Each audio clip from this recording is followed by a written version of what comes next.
السلام علیکم ورحمۃ اللہ وبرکاتہ۔ ایک نیک آدمی شادی کے بعد بیوی کو لے کر اپنے گھر لوٹ رہا تھا۔ راستے میں دریا عبور کرنا تھا۔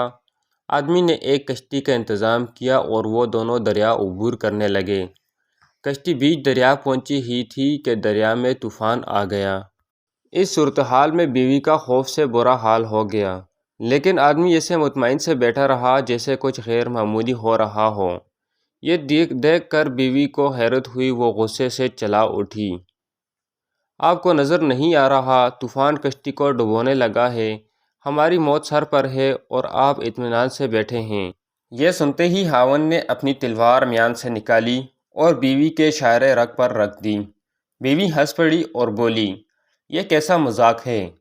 خاوند نے پوچھا، کیا ابھی موت سے خوفزدہ نہیں ہو رہی؟ کیا آپ کو نہیں لگ رہا میں آپ کا گلا کاٹ دوں گا؟ یہ سن کر بیوی بولی، مجھے آپ پر اور آپ کی محبت پر اعتماد ہے۔ مجھے پتہ ہے آپ مجھ سے بے انتہا محبت کرتے ہیں، اور یہ تلوار آپ کے ہاتھ میں ہے تو مجھے کوئی نقصان نہیں پہنچا سکتا۔ یہ سن کر خاوند بولا، جیسے آپ کو میری محبت پر اعتماد ہے، ویسے ہی مجھے اللہ کی محبت پر یقین ہے، اور یہ طوفان بھی اللہ کے ہاتھ میں ہے۔ وہ چاہے تو اس سے روک لے، چاہے تو ہماری کشتی ڈبو کر ہمیں بچا لے۔ یاد رکھیے، اللہ جو بھی فیصلہ کرے وہ ہمارے حق میں بہترین ہے۔